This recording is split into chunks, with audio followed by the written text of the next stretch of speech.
Well, welcome back. Dr. Carole's with us, and she's always like scanning and analyzing, and Dr. Carole Lieberman says that I was stagnant the last time I was on. I was subdued, and that's a word I'm not frequently characterized as.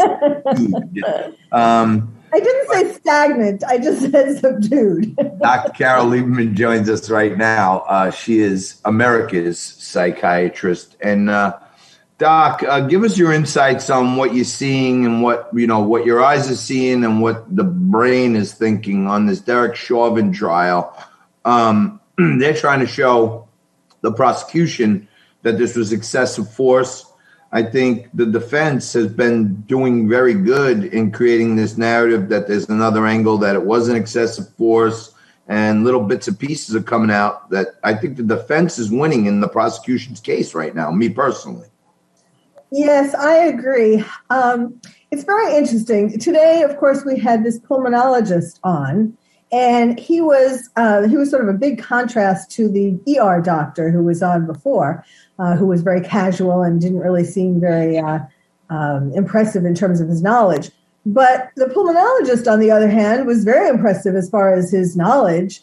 But it was so intense. There was so much information about oxygen and level of carbon dioxide. And I just wondered about, how much, whether the jury was feeling an overload.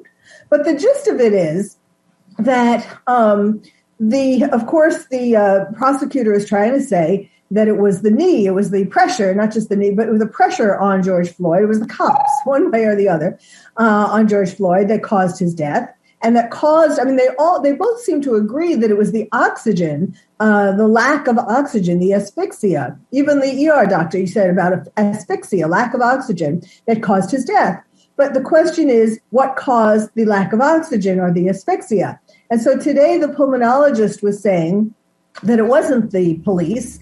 That it was the police, that it wasn't what the defense is saying, which is the drugs, the amphetamine and the fentanyl. And they're also saying because he had an underlying cardiovascular problem, he had with his heart and with high blood pressure, that those things are what caused the lack of oxygen. So that's the gist of it. And, I don't know whether it's whether the jury was able to follow all of this or get lost in it as far as this ultimate conclusion. But that was the bottom line. He could have kind of said it.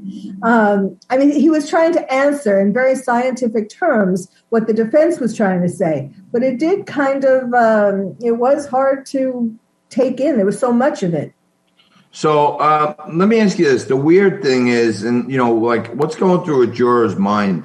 You got the original coroner's report that indicates that the asphyxia there was enough drugs in his system to cause the asphyxia, right? So you have this one report by the local authorities, coroner, saying drugs were probably the contributing factor. Now you have some third-party paid pulmonologist coming in saying that, well, it wasn't from the drugs, it was from the knee or the pressure or the cops, whatever it is. How does a juror sort that out? These are regular laymen. It's difficult. When they hear, I'm sure the defense is going to be putting on a whole slew of experts on their end in terms of these issues. And for a lot of times, I do jury consulting, and a lot of times it has to do with, it's not necessarily who is right, as far as the expert, who is right or who is smarter. It has to do with how well you explain whatever it is that you're trying to say to the jury in a way that they catch on to it to believe that is the ultimate cause of whatever it is that you're trying to say it caused. So I guess we're going to have to see how the experts do for the defense as to which one seems to have made it clearer. Doc, I'm going to disclose to our audience a dirty little secret. For many years, I have been a subject matter expert on financial cases, financial crimes, white-collar crimes, lawsuits, pension plans against their custodial bank, right? And I've come to know a bunch of law firms very well, right? And they're all in the same business. They're trying to get settlements and, jury verdicts so that they can get 33% of the money and then some. And, there's this tricky thing. They ask you, well, have you been paid? Well, of course I've been paid. That's why I'm here, right? But these law firms, someone like you're a doctor, you're admitted, you got all kinds of ethical things around being objective when you go in there. But there's a whole subculture business of law firms asking just the right questions when they interview the experts to make sure that their theory is kind of in line with the defense or the prosecutor, whoever's trying to pay them to come be their expert, right? So the jurors put a lot of weight in these experts. Well, the defense expert is going to be for the defense. The you know what I mean? They rarely have an expert who comes up there. This is the prosecution expert. Oh, no, he didn't die from chokehold. He died from drugs. You know what I mean? So they're very well curated, these experts. And I think jurors are smarter than that. Yes. Well, first of all, in terms of payment, one thing, you're always supposed to say that I'm paid for my time. I'm not paid for my opinion, Well, yeah, I know what we say. I know not that jurors necessarily believe all that, but, if you what I usually do is I spend a lot of time on cases. And so what I do is I count up the number of hours, which of course dictates the fee per hour, and try to impress them with the amount of hours I spent on this case, which is usually greater than what their experts has. I want to impress you with as many hours as possible. Doc, I'll tell you something funny. When I first started doing this subject matter expert, I had like an agent, and she has all these law firms, and they ask her for a type of person, So I never billed hourly in my life because I'm an entrepreneur. I'm a business guy, so I don't know, right? So I send her the first bill. I was getting paid $500 an hour as an expert, right? I send her the bill for about 7 hours. And she says, wait a minute, what the hell is this? I said, that's my bill. She said, what are you talking about? We had 4 calls. They were an hour each. I said, yeah, I had a call here, they called there, 4 hours, I don't know. She said, no, hang on a minute. You spent at least 2 hours preparing for the call. Then you spent at least 2 hours writing down your notes and transcribing your notes after the call. And before I turned around, little did I know I had 40 hours in on this 7-hour invoice. So, yeah, I learned that trick quick. I should have hired you. Yes. The other thing is jurors are kind of smart in terms of they're not just listening to what you're saying. They're watching you. They're looking to see whether you seem authentic, whether you're really sincere, whether you're, or whether you're just a hired gun, as they call it.